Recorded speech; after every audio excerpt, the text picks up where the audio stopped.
Pequenos corações preto e branco que se reúnem ao centro, formando um grande coração colorido com 3 girassóis ao centro. Acima escrito Enéstico 2020, abaixo, e de evangelizar a todas as gentes. Jesus, Marcos, capítulo 16, versículo 15. Fundo azul claro, do lado esquerdo um coração colorido com 3 girassóis ao centro. Acima Enéstico 2020. Abaixo, uma moldura inferior de girassóis. Do lado direito o texto. Oficina TDAH. Inéia Joaquina, professora psicopedagoga. Terezinha Goretti, psicopedagoga. Mediadores, Edson Spurb e Marco Krieger da Silva. Intérprete de Libras, Janaína Carla da Cruz e Glaucio Porto da Silva. A exposição será realizada pelas nossas queridas amigas Goretti e Enéia. Por gentileza, está com vocês, então. Muito obrigado. Obrigada, Rogério. Então, eu me chamo Goretti, eu sou uma mulher, eu uso cabelos longos, hoje eles estão presos à metade, uso óculos marrom, estou vestindo uma camiseta branca, e no fundo, na minha parede, que é bege, tem a foto do encontro, que é do Enesc. Espero que sejam todos bem-vindos. Eu sou da 7ª URI, sou evangelizadora, e hoje, no momento, estou como coordenadora do DIGE da Casa Francisca Spinelli, aqui em Rio Negrinho. Então, vai ser dividido em 2 partes a nossa oficina. Eu quero que vocês fiquem bem à vontade, tentaremos dar as respostas, se tiver algumas perguntas no final. Sabemos que o tempo vai ser curto, então, infelizmente, não vai dar para passar tudo sobre o assunto, mas a gente tem certeza que vocês vão atrás de novas exposições depois, a gente vai deixar alguns links como exemplo, tá? Então, eu fiquei responsável, então, pela parte mais chata, que é a teoria. Brincadeira, não é chata, não. Sabemos da importância da teoria, e o nosso amiguinho, lá no Evangelho segundo o Espiritismo, ele vem falando que devemos nos instruirmos, né? Então, isso é que nós estamos fazendo nessa tarde. Eu vou pedir permissão para vocês, e vou compartilhar com vocês a tela que nós iremos hoje estudar. Então, eu farei a primeira parte, e depois a minha amiga Enéia vai ficar com a parte doutrinária, ok? Então, o assunto de hoje que nós iremos conversar é o TDAH, transtorno de déficit de atenção com hiperatividade, tá? Então, o que seria o TDAH? Muito bem. Então, sempre existiu pessoas hiperativas, pessoas com esse transtorno. Só que somente em 1902, através de um pediatra chamado George Still, é que foi diagnosticado esse transtorno, e naquela época, 118 anos atrás, ele foi chamado como transtorno cerebral. É claro que já teve outros nomes, né? Mas hoje ele tem como nome o TDAH, tá? Então, de outros tantos nomes que já foram dados para ele, ok? Então, alguns estudiosos dizem que esse TDAH, ele pode, uns dizem uma coisa, mas nós estudamos e vamos repassar o que nós estudamos de mais seguro, tá? Então, que ele é hereditário. O que significa hereditário? Que passa de gerações. Por isso que muitas vezes os pais dizem, mas sabe que o meu primo ou a minha família atrás já tiveram esses sintomas também. Então, ele pode ser genético, passado de gerações, e ele também pode ser herdado na ambiental. O que é? Dizem estudiosos que pais que consomem drogas, né, podem ter um filho com esse transtorno. Muito bem. Então, o TDAH, todos estão conseguindo ver, né? Então, ele é uma condição crônica de saúde de maior prevalência em criança em idade escolar. Mas por que em idade escolar? Porque é justamente nessa fase é que as crianças mais precisam da atenção, né? Porque elas precisam se concentrar. E é justamente nessa fase, então, que muitos pais, que muitos professores acabam detectando alguma diferença em algumas crianças, né?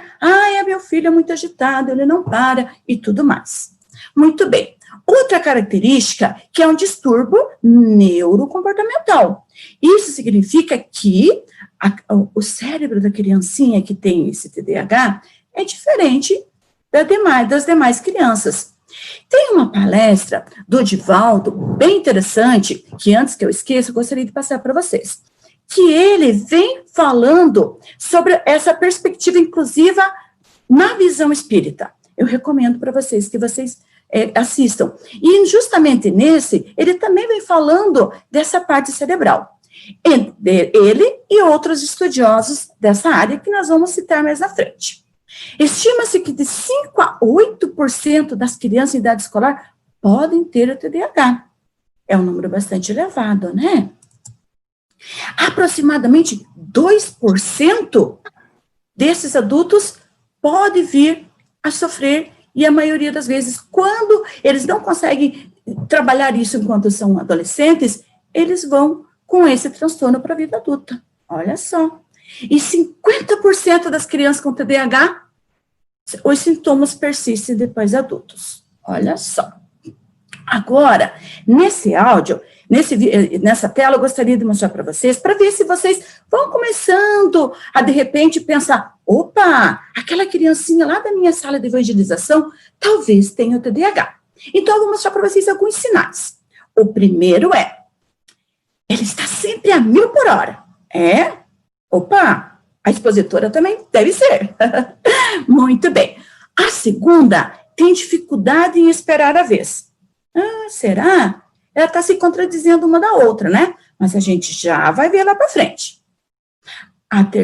O terceiro sinal, ela dá resposta de maneira muito lenta.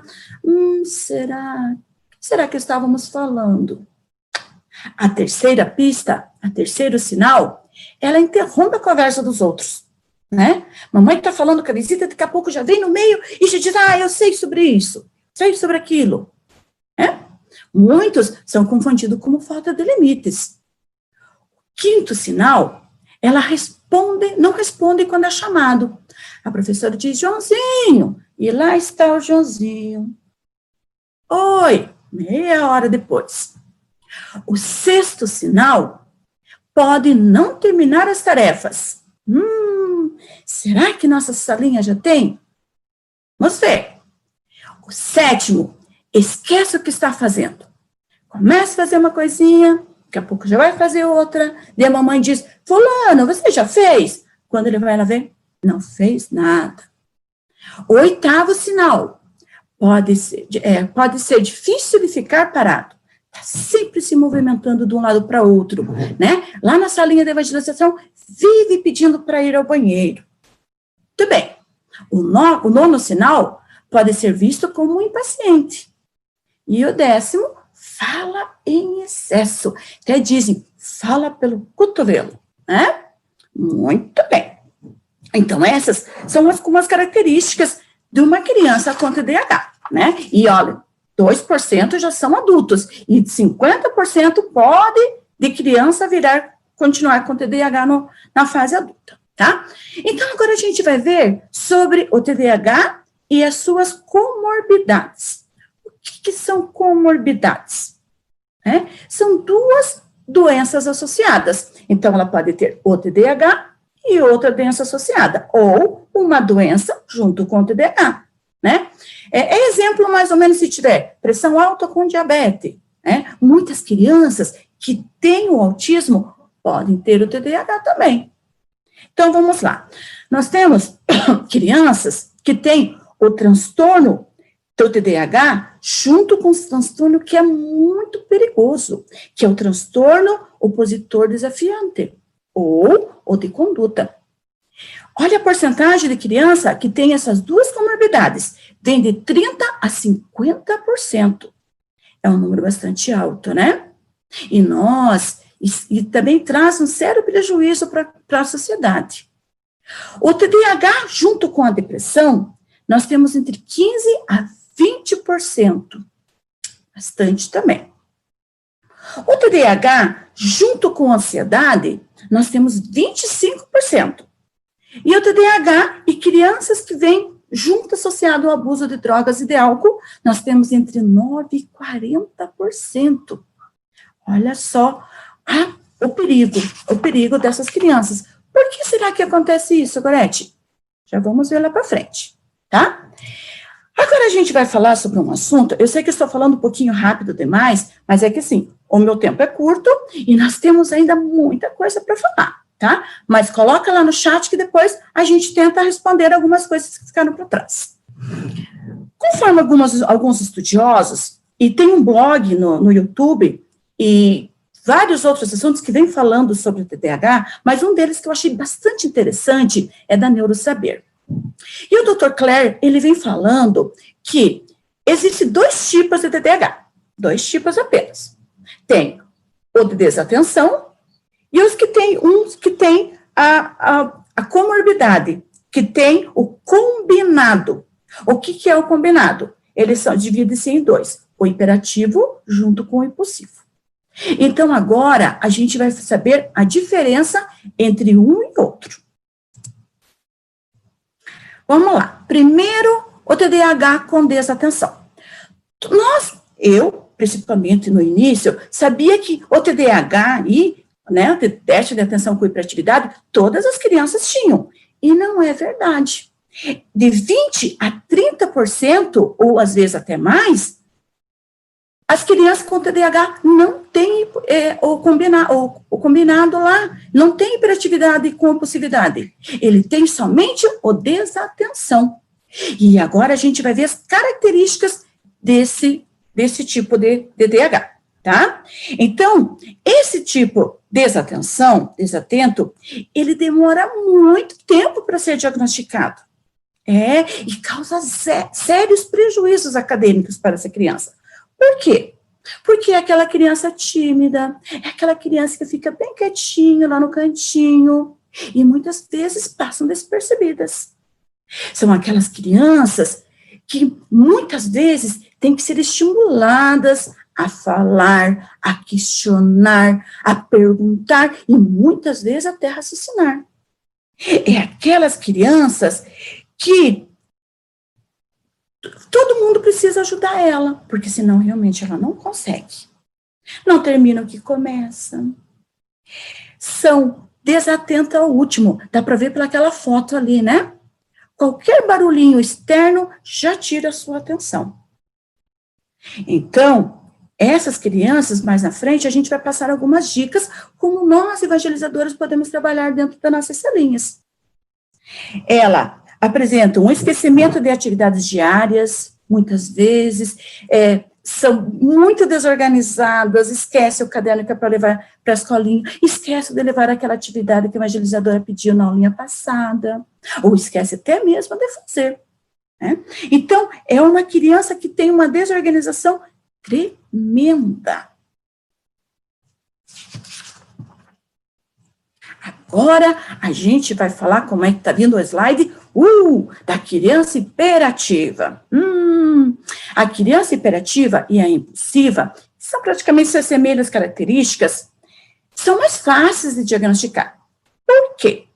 Porque desde o início da sua vida, principalmente naquela fase que ela vai para a idade escolar, naquele primeiro ciclo da evangelização lá, são aquelas crianças que não param, né? Então, os pais, a professora, a evangelizadora, já percebe que aquela criança, fazendo a comparação com os demais, pode ter algum problema. Então, elas são diagnosticadas mais cedo, tá? Então, como que é a característica dessas crianças? Então, grande número dessas crianças evoluem por um quadro desafiador mais tarde. Olha só o perigo. Elas agitam as mãos, os pés, mexem na cadeira, muitas vezes caem das cadeiras, né? Abandonam as tarefas, às vezes a pessoa está explicando, está no auge da explicação, elas, preciso ir no banheiro, preciso sair da sala. E saem correndo, e esquecem de voltar para a sala, e falam alto, são desorganizadas também, né? Fazem 1000 coisas, começam 1000 coisas e não terminam nada. Então, essas crianças são as crianças que, de repente, lá na nossa salinha, a gente sabe que podem vir a ter o TDAH, ok? É por isso a importância de nós entendermos e sabermos sobre esse transtorno. Agora, a gente vai falar sobre o diagnóstico, né? Para que o diagnóstico? O diagnóstico é importante? Sim, o diagnóstico é importante. Para quê? Para sabermos como trabalhar com essas crianças. Quem faz o diagnóstico de uma criança com TDAH? Não é somente o psiquiatra ou o neurologista, porque eles são as pessoas que podem fazer esse diagnóstico. Juntamente com eles, nós temos uma equipe, né, que vai fazer, junto com o neuro, esse diagnóstico. Quem faz parte dessa equipe? Olha só, fono, porque essa criança, ela tem problema seríssimo na dicção, ou, né, N fatores podem ajudar. O psicólogo, por quê? Porque, de repente, a criança está naquela agitação, ela nem é TDAH, mas ela está passando por algum problema sério naquele momento. Por isso é importante a psicóloga. A psicopedagoga. Por quê? Porque a psicopedagoga vai ajudar na parte da aprendizagem, parte acadêmica dessa criança, né? E agora, as duas peças fundamentais que vão ajudar no diagnóstico dessa criança. Primeiro, a família. A família é a peça-chave. Por quê? Porque a família está o tempo todo com a criança. E segundo, que também é peça-chave, é a escola. Né? A escola também vai... Como é que é feito esse diagnóstico? É feito através de exames, de sangue? Não, é através de entrevista. É uma anamnese. São perguntas e que através dessas perguntas, o neurologista ou psiquiatra vai estudar, né, tem alguns itens lá que a gente responde, eu digo eu porque eu também sou professora, e a gente responde e retorna no neurologista, e o neurologista vai avaliar e vai ver se essa criança tem ou não o TDAH. Tá? Através desse diagnóstico, daí sim é tomado os encaminhamentos. Algumas crianças necessitam do medicamento. Eu não vou entrar na parte do medicamento, porque eu acho que é uma parte muito pessoal. A gente está aqui, nós estamos para falar, então, mas, além do medicamento, o importante são as terapias, tá? O que é terapia? Junto com aquelas outras equipes que nós conversamos, a psicóloga, a psicopedagoga, a escola, né? Outras atividades que possam vir ajudar essa criança também, tudo é bem-vindo, tá? Então, considerando também o prejuízo que essa criança está tendo com toda essa agitação, também é avaliado e é importante no diagnóstico para dar o laudo final dessa criança. Quais são as consequências, né? O que pode dar com essa criança as consequências? Então, vamos ver. Então, se essa criança não for trabalhada, não for diagnosticada, ela pode vir a trazendo sérios problemas mais tarde. Não só para ela, mas também para a sociedade. Por quê?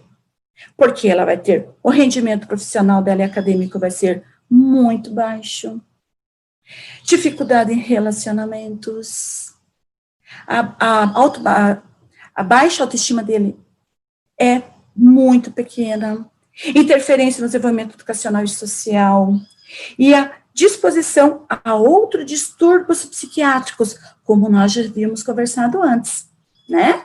O TOC, o transtorno opositor compulsivo e outros sintomas.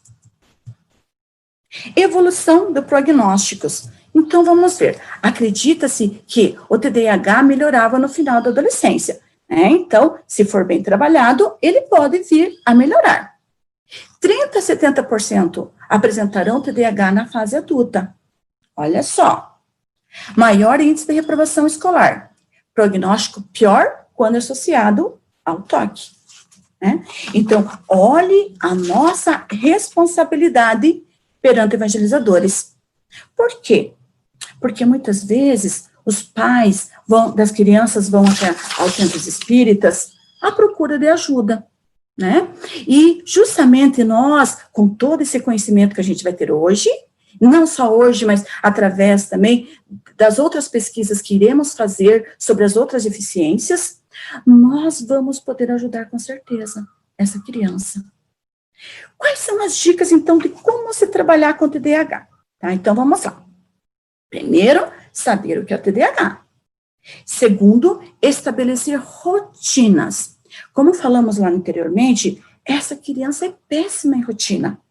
E quando a gente estabelece rotina, não só na evangelização, mas também em casa, a gente pode dar umas dicas para os papais, essa criança automaticamente vai se organizando, criando regras, criando limites, né? Não porque essa criança tem esse transtorno, que também não tem que ter limites. Sim, temos que ter limites, com todo amor, com todo carinho, como nós somos evangelizadoras, nós vamos colocar limite nessas crianças também.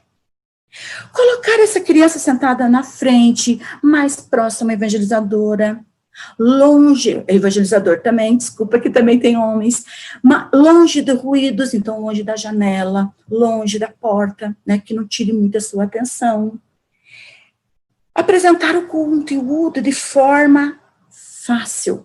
Lembra aquela dinâmica que nós tivemos no início, né? Foi difícil, não foi? E isso que a gente nem acha que a gente é TDAH. Quer dizer, eu acho que eu sou. Mas olhe como é difícil para uma criança quando vem de um vocabulário muito difícil. Ela é difícil de entender, então ela não vai ter estímulo. Dar uma aula estimulante também ajuda bastante. Dar um tempo extra, né? Porque a criança, ela se cansa muito rápido. Então, tem que dar um tempo extra para que ela consiga terminar. Passar o conteúdo que você acha que é mais relevante no início da aula. Por quê? Porque lá no final da aula ela já vai estar mais cansada. Show? Elogios. Todos nós somos movidos a elogios. Né? Então, elogiar uma criança. Por quê? Porque a autoestima dela está muito baixa. Então, a gente precisa levar. Então, elogiá-la sempre. Porque ela vai se sentir motivada para voltar e fazer melhor ainda. Porque nós somos motivados a elogios. É ou não é? Também, trabalharmos a empatia. Né? Todo mundo fala dessa palavra empatia, está na moda, né? O que é empatia? É se colocar no lugar do outro. Então, a gente trabalhando a empatia com essa criança, ela vai se sentir acolhida. Fazer o contato visual e afetivo. Uma das técnicas que eu uso, e eu gosto muito de usar essa técnica, é quando eu tenho uma criança que eu vejo que ela está muito avoada, né? Eu chegar perto dela, sem chamar atenção, sem chamar o nome dela, e tocar de leve no ombro dela. Se posicionar na altura dela, que você vai ter o contato visual, e falar o recado que você gostaria de falar, de forma clara e serena. Porque a partir do momento que ela se sentir tocada, vai chamar a atenção dela. Quando quer perceber que a criança se distraiu, né? Então, toque no ombro, ou de repente peça para ela ser tua ajudante. Oh, podia ir lá no fundo da sala pegar tal coisa para a professora, né? Isso ajuda bastante. E jamais chamar a atenção da criança, porque senão ela vai se sentir desmotivada a voltar para a sua aula. Algumas dicas de leitura, eu sei que está quase na hora de eu passar a palavra para a Neia, tá? Então, essas dicas de leitura que eu estou passando aqui na tela para vocês, são algumas, são excelentes, são de tantas outras que eu pesquisei, essas são realmente maravilhosas, que eu posso colocar depois no Drive para que vocês possam pesquisar. Tá? Essas informações, então, foi tirado, então, nós temos uma associação, né, que fala sobre o TDAH. E no dia 13, então, de julho, é o Dia Mundial do TDAH. Ok? Beijos no coração. Passa a bola, então, para a Neia.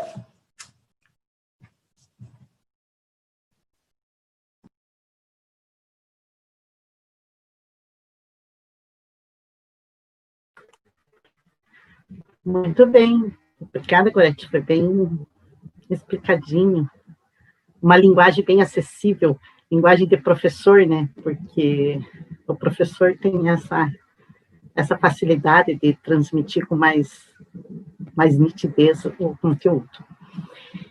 Mas aí eu imagino que vocês devem estar pensando como lidar com tudo isso, com todas as informações que a Gorete deu. Vocês devem ter ficado pensando, e agora, né?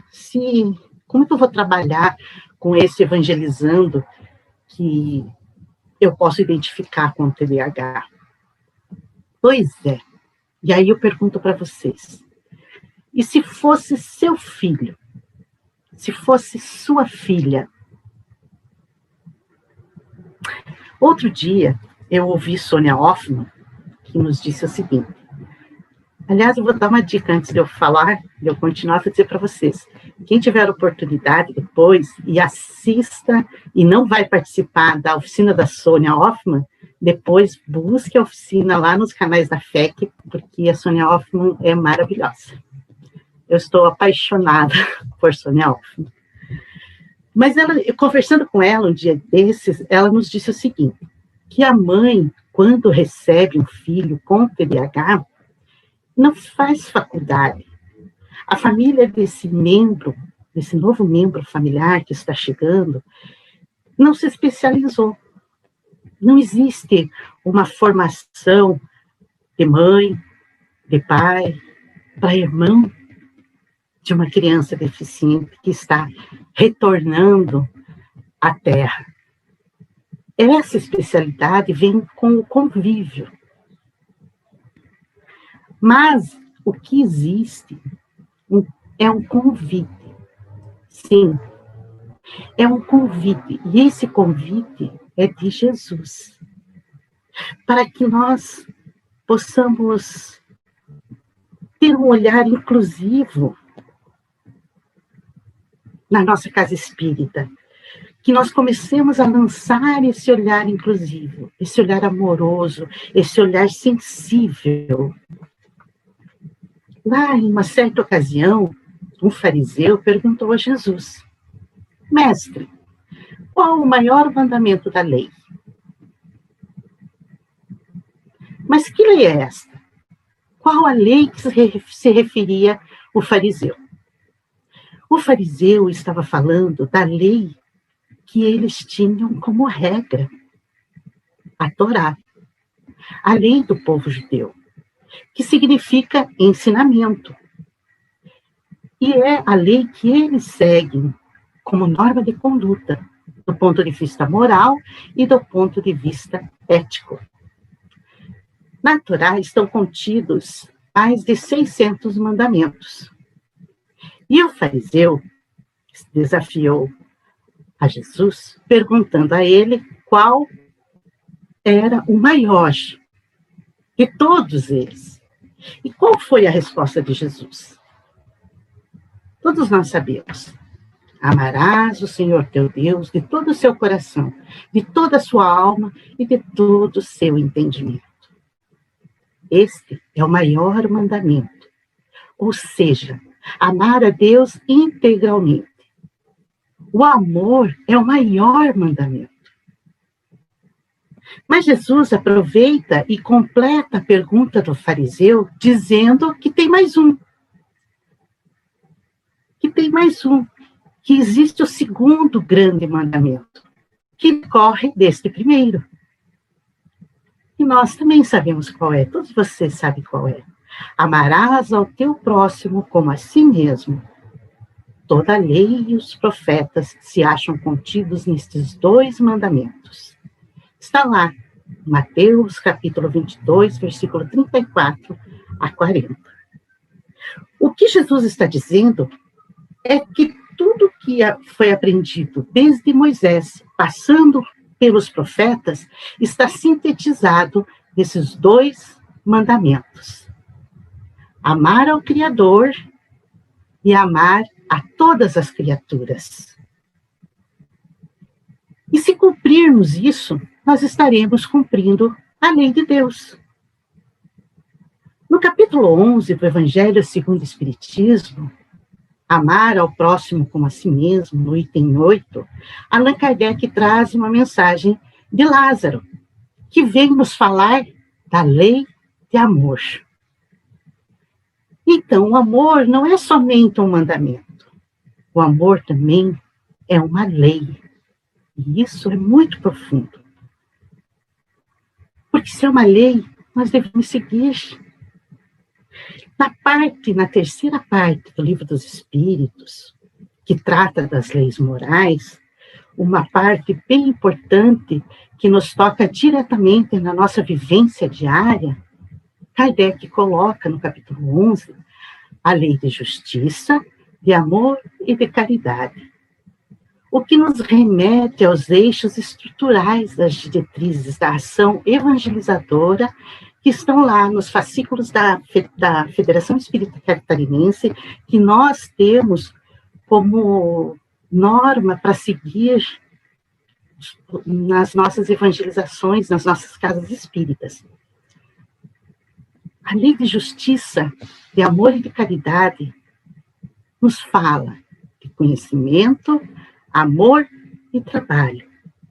O pensar, sentir e agir, que nos falou Pestalozzi.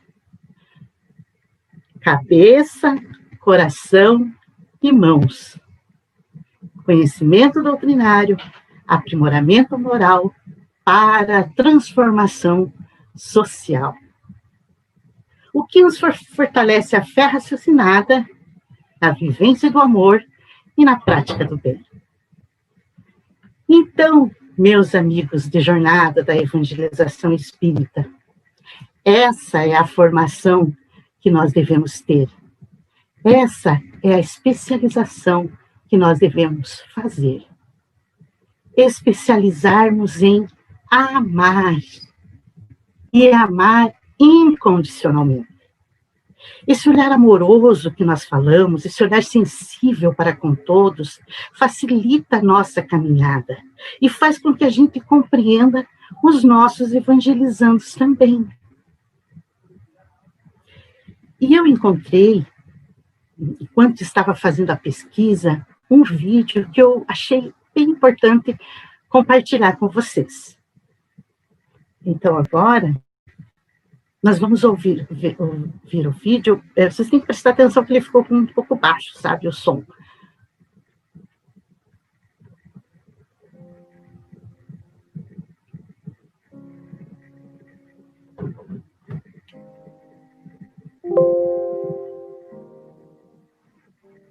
Quantos anos você tem? 6,5. 6. Em que série você está? Primeiro. Primeira série. Você gosta da escola? Sim. Não. Por que você gosta da escola? Porque eu gosto de brincar com os meus amigos. Todos eles. Por que você não gosta da escola? Porque na escola eles dão um monte de coisas pra fazer. Minha irmã menor é muito fofa e eu preciso de mais tempo pra brincar com ela. Quanto tempo você leva para fazer sua lição em casa?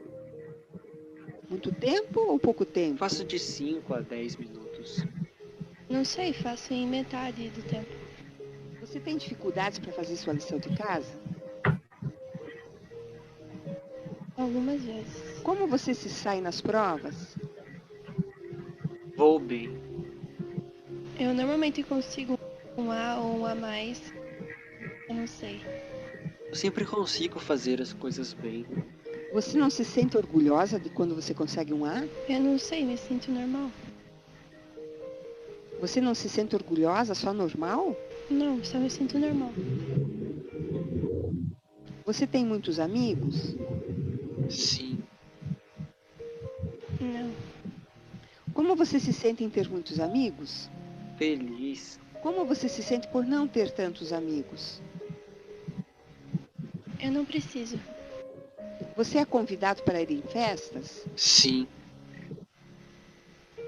Normalmente não. Alguma vez você sofreu bullying? Não. Algumas vezes. Você acha que você é inteligente? Sim. Eu não sei. Você acha que você é bonito? Claro. Você acha que você é bonita? De vez em quando. O que você gosta em você? Gosto de festas e quando eu faço desenhos bonitos. Eu gosto de mim porque eu gosto de Jesus e de Deus e eles são muito importantes. Existe alguma coisa que você não gosta em você?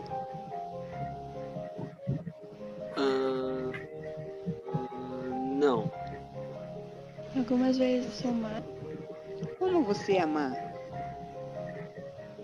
eu desrespeito a minha mãe. Por que você faz isso?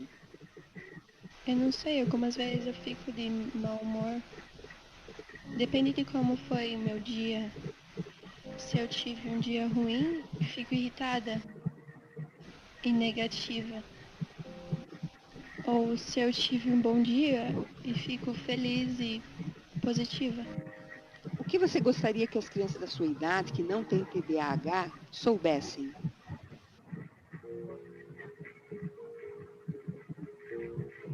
Eu gostaria que eles soubessem ouvir melhor as crianças com TDAH, porque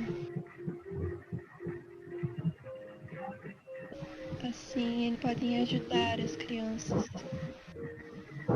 E como eles podem ajudar as crianças com TDAH? Dizendo que qualquer coisa que as crianças com TDAH fazem está certa porque elas estão tentando fazer o melhor. O transtorno de déficit de atenção e hiperatividade atinge cerca de 5% das crianças entre 4 e 17 anos. Crianças com TDAH podem ainda apresentar outras doenças associadas com ansiedade, depressão e transtorno opositivo desafiador.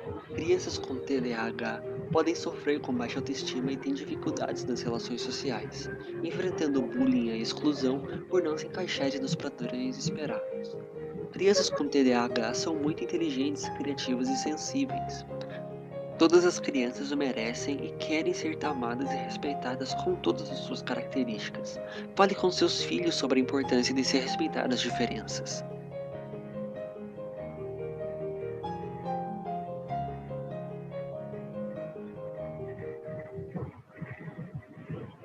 Então,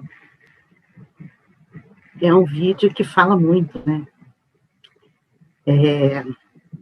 Porque faz a gente pensar que muitas vezes nós encontramos pelo caminho alunos evangelizandos que a gente não enxerga, eles passam pela gente e a gente não percebe que por trás daquela criança,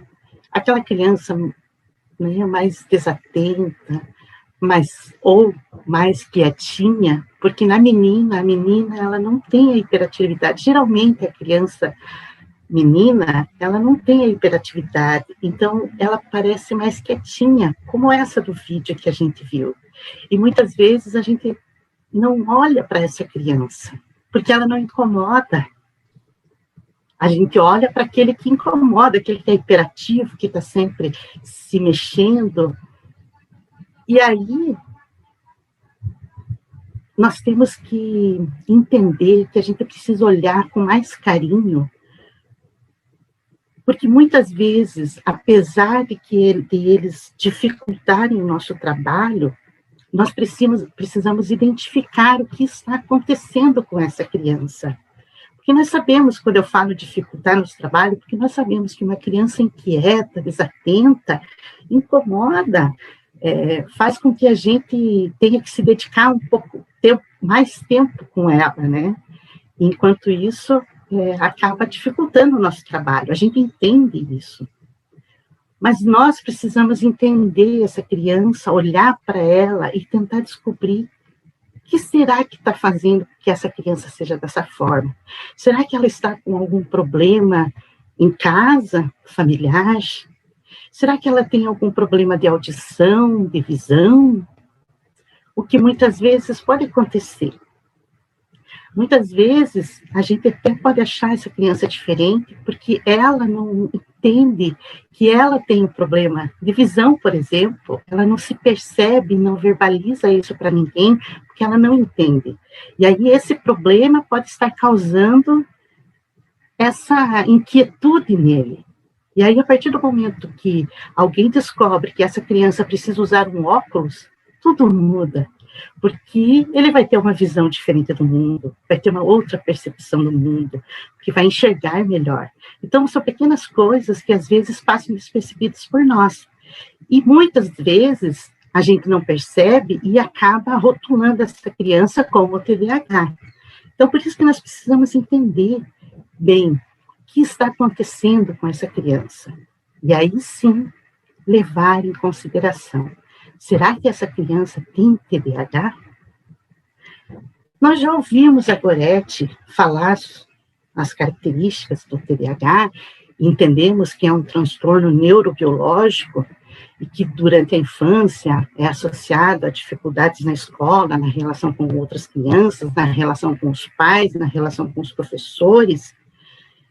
Essas crianças, muitas vezes, elas sofrem bullying, porque elas são rotuladas como burrinhas, como lentas, ou vivem no mundo da lua, são chamadas de desastrosas, de elétricas, porque elas não conseguem permanecer por muito tempo inquietas.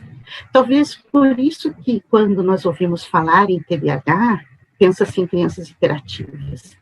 E isso nós já vimos que não condiz com a verdade, porque muitas vezes a criança com hiperatividade pode não apresentar TDAH. A hiperatividade pode ser por outra razão.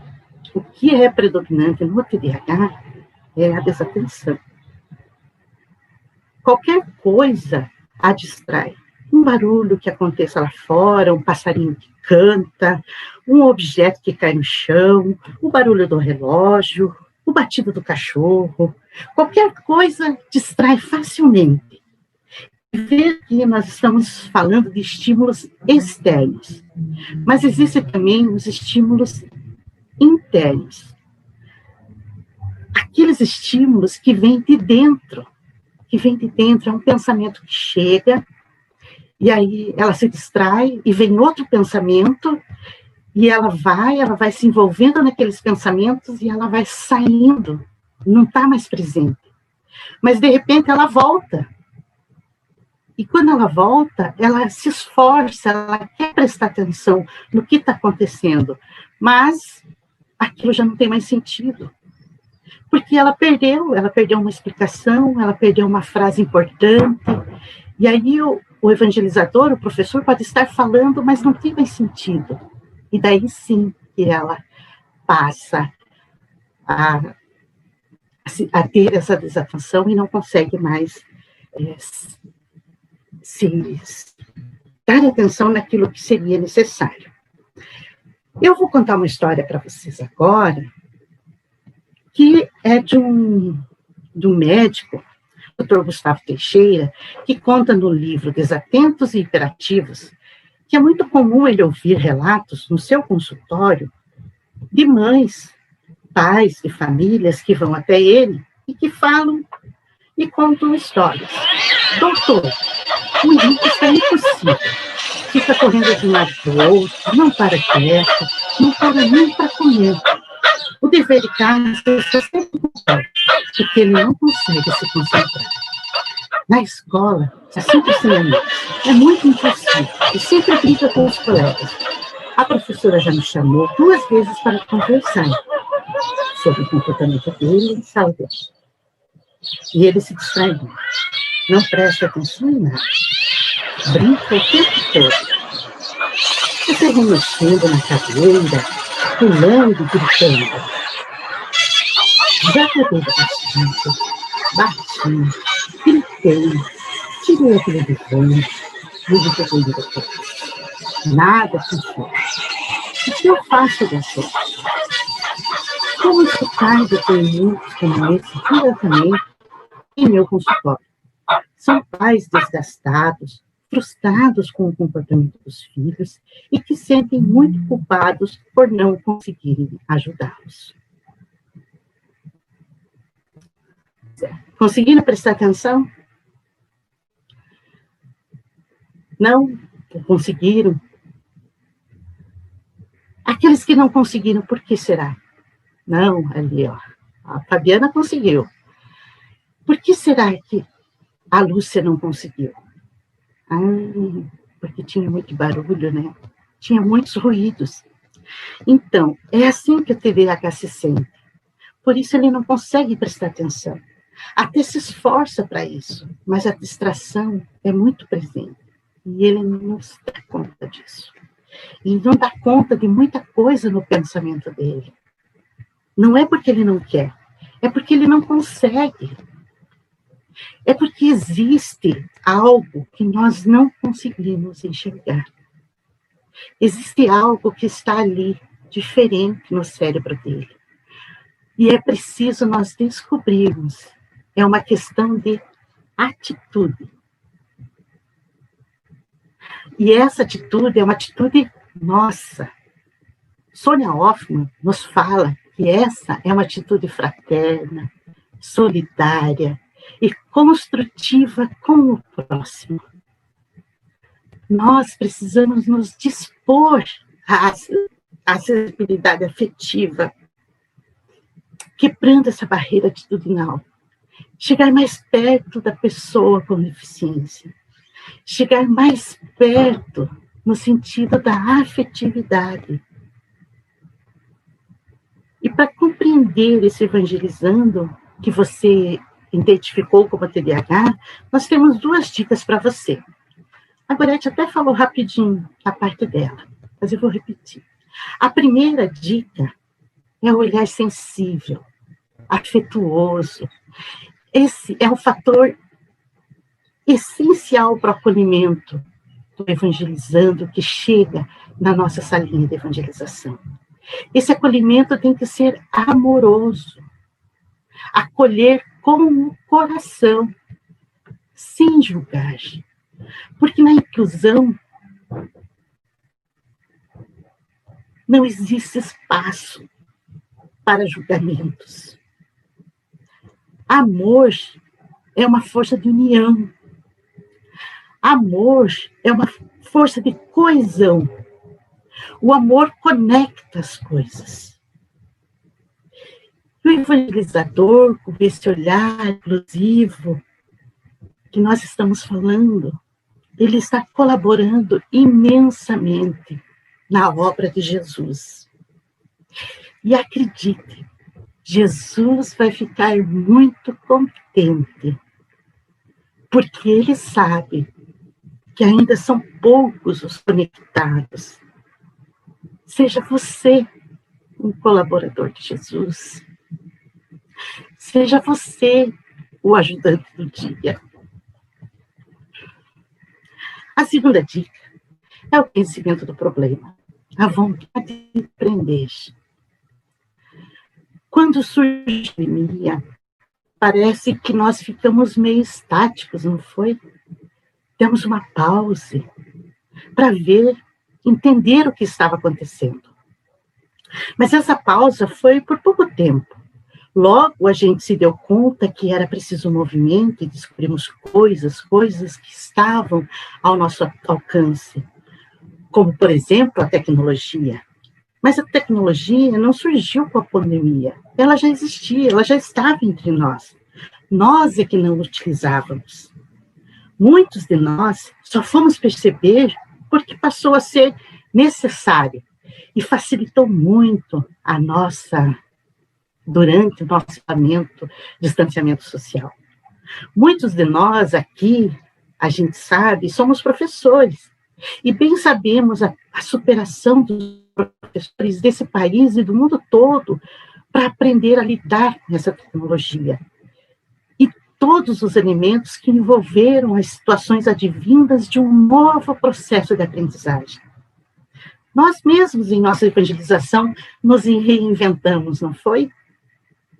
Então, veja, buscar conhecimento abre caminhos. Assim como o assunto da tecnologia, para muitos foi motivo de movimento, no sentido de ir em busca de novos aprendizados, esse movimento de inclusão também será um divisor de águas para o nosso aprimoramento. Esse movimento de inclusão será fator divisor de águas para o nosso aprimoramento. E aqui eu queria dizer que a inclusão não surgiu agora, assim como a tecnologia não surgiu na pandemia. A inclusão já existe desde sempre. Nós precisamos nos movimentar para esse divisor de águas que será.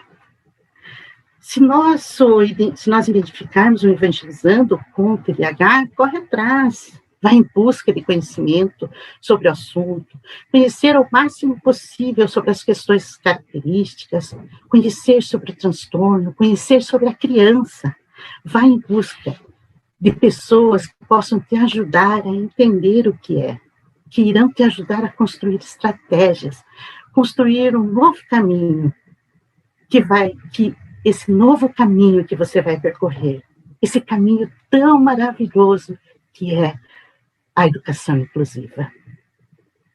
Mas isso se você quiser, né? Porque lembra que eu falei que é um convite de Jesus? Você pode aceitar ou não. A escolha é sua, a escolha é de cada um. Essas são 2 dicas, amor e conhecimento. São passos iniciais para acolhermos com amor e caridade todos os que chegam na nossa casa espírita, em busca de auxílio e amparo espiritual. Amai-vos, o primeiro mandamento. Instruirmos, o segundo ensinamento. Nos lembra Kardec, no capítulo 6 do Evangelho segundo o Espiritismo. Esses preceitos são nossos guias seguros, pautados no Evangelho de Jesus e na doutrina espírita. E aí você pode estar pensando, mas isso eu já sei, isso eu até já faço. Eu queria que a Neia, a Gorete, passasse um planejamento para que eu possa aplicar na sala de evangelização. E eu vou dizer para vocês que no atendimento educacional especializado, nós temos o plano individual utilizado para cada aluno. Para a gente desenvolver esse plano, é preciso conhecer cada criança que nós vamos trabalhar. Porque cada criança é única, cada sujeito é um. Cada um tem suas especificidades. A intervenção não é igual para todos. Não existe uma receita pronta para seguir. E mesmo que existisse uma receita, não sairia igual, porque as condições são muito variáveis. Lembra que eu falei da especialização de mãe vem com convívio?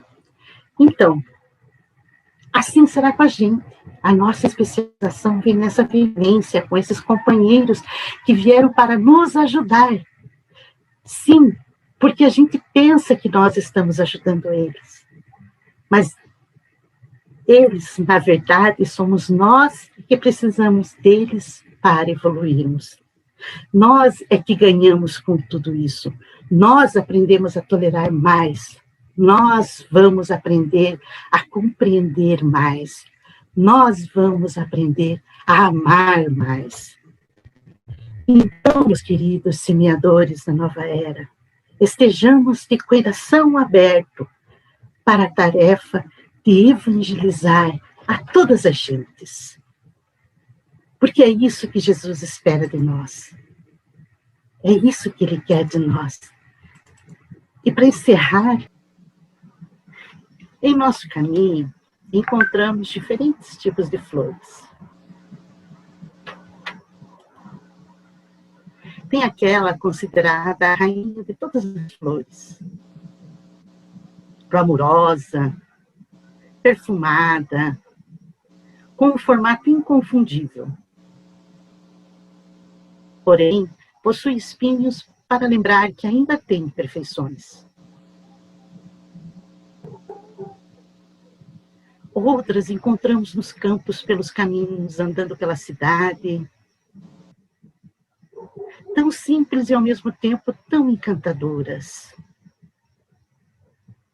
São de fácil cultivo. Com poda e adubação, podemos ter o ano todo com sua delicadeza e simplicidade.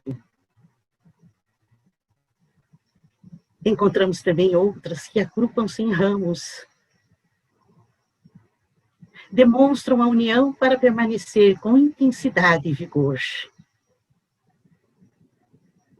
Existem aquelas que são rasteiras sem muito valor, mas oferecem flores delicadas que raramente percebemos. Tem aquelas cheias de espinho, que num dia bem quente, salva a vida da gente. E aquelas que irão florescer, embelezar, exalar doce perfume e morrer, para dar lugar a saborosos frutos, saciando a fome de muitos. A trepadeira quase não oferece flores, mas tem uma grande resistência, uma capacidade de envolvimento, fortificando construções e abrigando pequenos seres em seus galhos. Existe outra, glamurosa,